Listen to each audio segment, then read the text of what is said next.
நம்பிக்கை துரோகம். இவங்கெல்லாம் நம்ம வீட்டுல ஒருத்தவங்க, நம்ம குடும்பத்துல ஒருத்தவங்கன்னு நம்புற சில பேர் நம்பிக்கையை உடைக்கிற விஷயம் இருக்குல்ல, அது வாழ்க்கையிலே கொடுமையானது. தேவைக்காக பழகி தேவை முடிஞ்ச உடனே கழட்டி விடுற கேவலமான புத்தி உடையவர்கள் எக்கச்சக்கமான பேர் இருக்காங்க. ஒரு கட்டத்துல யார் நல்லவன் யார் கெட்டவன்னு கூட தெரிய மாட்டேங்குது. பணத்தாசை பிடிச்சவங்க பாசம் காட்டுற மாதிரி நடிச்சே ஏமாத்துறாங்க. நீங்க எல்லாரும் எனக்கு கத்து கொடுத்த பாடம் ஒண்ணுதான். நீங்கள் கேட்டுக்கொண்டு இருப்பது கனேடிய தமிழ் காற்று. இந்த வான்காற்றூடாக ஓர் கவிதை. இது கவிதை அல்ல, கண்ணீர். ஒரு தந்தையின் கண்ணீர், ஒரு தந்தையின் இரத்த கண்ணீர். ஒரு தந்தை எதெல்லாம் இழக்கக்கூடாதோ அதை இழந்த வேதனையில் அவர் வரைந்த வரிகள், அவர் இரத்தத்தால் வரைந்த வரிகள், சோக வரிகள். அந்த வரிகளை அனுப்பி வைத்தவர் ஆவண்ணா தானா குணத்திலகம், சில்லாலை, பண்டத்தரிப்பு, யாழ்ப்பாணம். அவர் கண்ணீரால் எழுதிய அந்த வரிகள். அவர் ஒரு அருமையான கவிஞர். அவரின் வரிகளுக்கு எப்போதுமே அவர்தான்.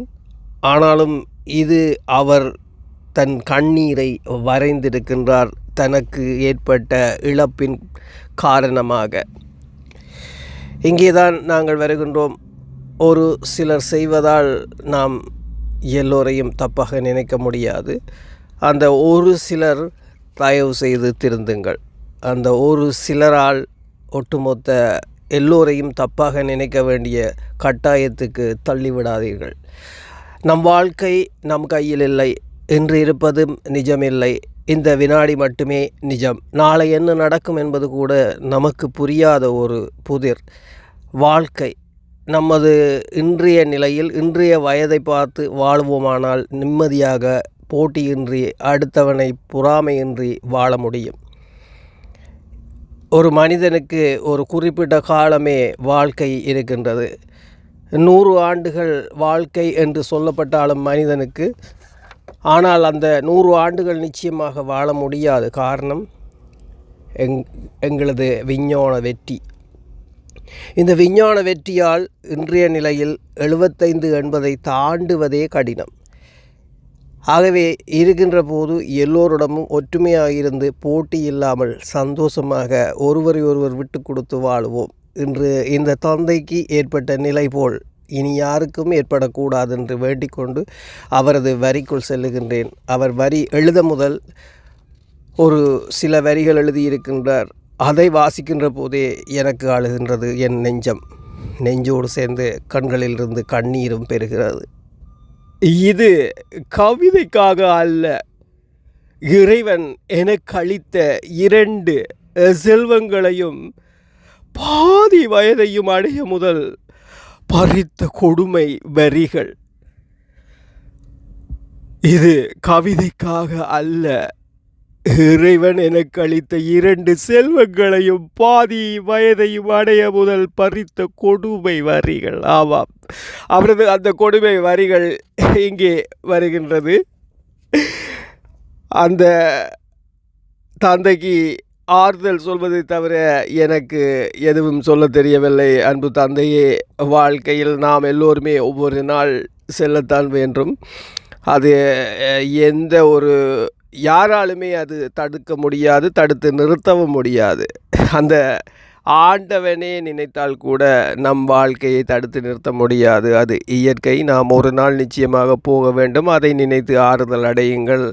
ஆவண்ணா தானா குணத்திலகம், சில்லாலயா கவிஞர் அவர்களே, அவரின் கவிதை வரிகள் இப்போது தொடர்கின்றது. இடிமேல் இடி எனக்கே நிறைவா,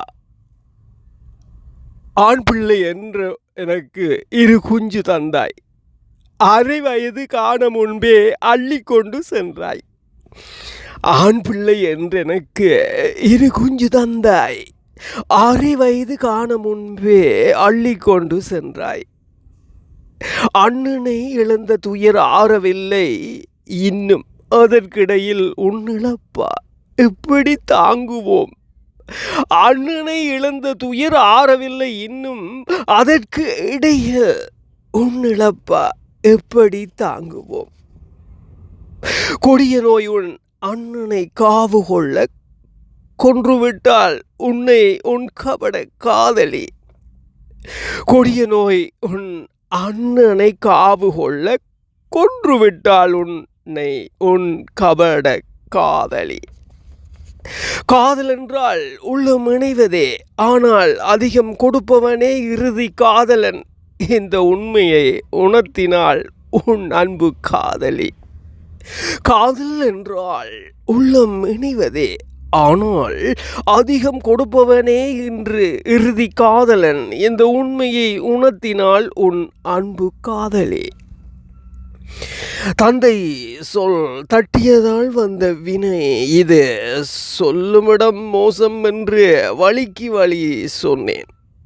தந்தை சொல் தட்டியதால் வந்த வினை இது, செல்லுமிடம் மோசம் என்று வழிக்கு வழி சொன்னேன். ஊரில் அவர்களுடன் யாரும் உறவில்லை, தாய் வழி தப்பிட்டாள் மகள் என்ற தத்துவம் உண்டென்றேன். ஊரில் அவர்களுடன் யாரும் உறவில்லை, தாய் வழி தப்பிடாள் மகள் என்று தத்துவம் உண்டென்றேன். விபச்சாரி வீடென்று ஊரே ஒதுங்கிய இடம், உன்னை வீழ்த்தினான் தன் வலையில் தன் மகளை வைத்து. விபச்சாரி வீடென்று ஊரே ஒதுக்கிய இடம், உன்னை வீழ்த்தினான் தன் வலையில் தன் மகளை வைத்து. உழைத்து உழைத்து இறைத்தாய் அவர்களுக்கு உன் ஊற்றெல்லாம் முடிய. உழைத்து உழைத்து இறைத்தாய் அவர்களுக்கு உன் ஊற்றெல்லாம் முடிய. உதறினாள் பாதகி, அடுத்த ஓர் இளிச்சவாயன் கிடைத்தான் அவளுக்கு. உதறினாள் பாதகி, அடுத்த ஓர் இளிச்சவாயன் கிடைத்தான் அவளுக்கு.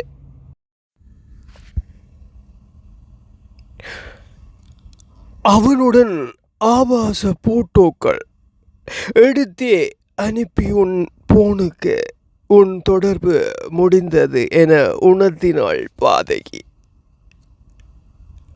அவனுடன் ஆபாச போட்டோக்கள் எடுத்தே அனுப்பி உன் போனுக்கு உன் தொடர்பு முடிந்தது என உணர்த்தினாள் பாதகி. ஆவேசம் கொண்ட நீ அவளையும் தாக்கி அவசர முடிவெடுத்து அநியாயமாய் மாண்டாய் என் மகனே. ஆவேசம் கொண்ட நீ அவளையும் தாக்கி அவசர முடிவெடுத்து அநியாயமாய் மாண்டாய் என் மகனே.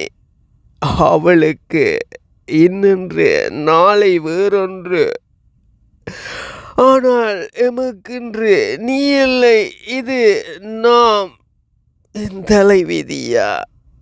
அவளுக்கு இன்றொன்று நாளை வேறொன்று, ஆனால் எமக்கென்று நீ இல்லை. இதுதான் எம் தலைவிதியா? கண்ணீரால் உன் தந்தை எழுதிய கண்ணீர் வரிகள். அவனாத்தானா குணத்திலகம், சில்லாலை, படத்தரிப்பு, யாழ்ப்பாணம். சொல்ல வார்த்தைகள் இல்லை அவரின் வேதனை.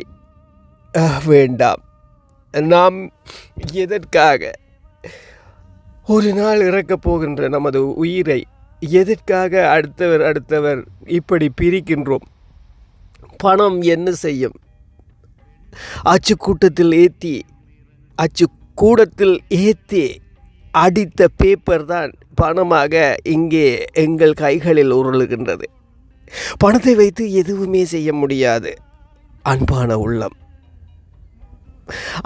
உள்ளம் எப்போதும் அன்பாக இருங்கள். எல்லோருடன் எப்போதுமே அன்பாக இருங்கள். இந்த தந்தைக்கு கிடைத்த வேதனை போல் இனி யாரும் இன்னொரு வேதனையை ஏற்படுத்தி விடாதீர்கள்.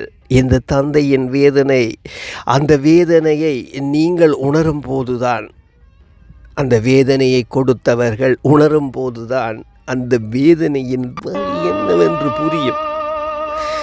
சிந்திப்போம் சில நிமிடங்கள், மீண்டும் சந்திப்போம் அன்பு உள்ளங்களே. அதுவரை வணக்கம் கூறி விடைபெறுகின்றேன். நன்றி, வணக்கம் எல்லோருக்கும். மீண்டும் சந்திப்போம். நீங்கள் கேட்டுக்கொண்டு இருப்பது கனேடிய தமிழ். காற்று. பெண்ணென்றால் பேயும் இறங்கும், பெண்களுக்கு ஏது இரக்கம்? மார்போடு சாய்ந்து கொண்டு, மார்போடு சாய்ந்து கொண்டு, முதுகோடு வாளை பாய்ச்சும் கூட்டம் பெண் கூட்டம். பெண்ணென்றால் பேயும் இறங்கும், பெண்களுக்கு ஏது இரக்கம்?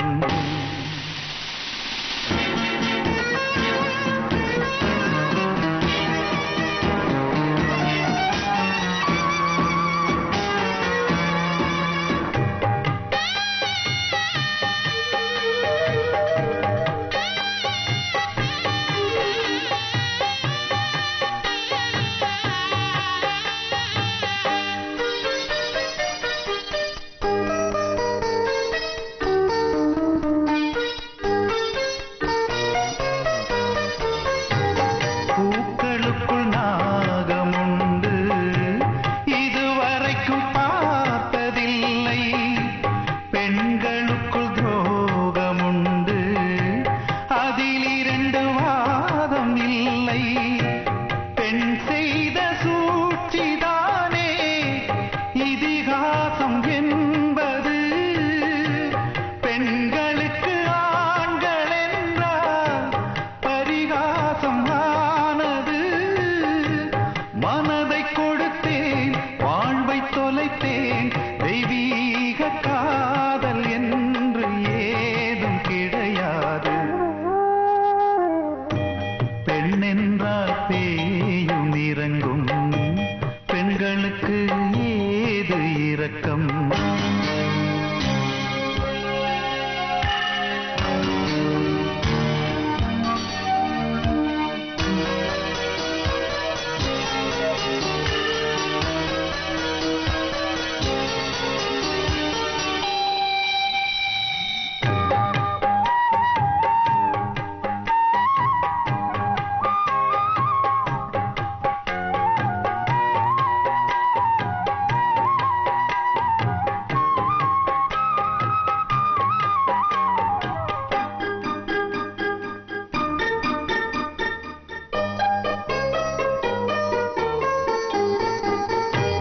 கூந்தல் ஒரு பாச கயிறு, அதிலெவனும் நீண்டதில்லை.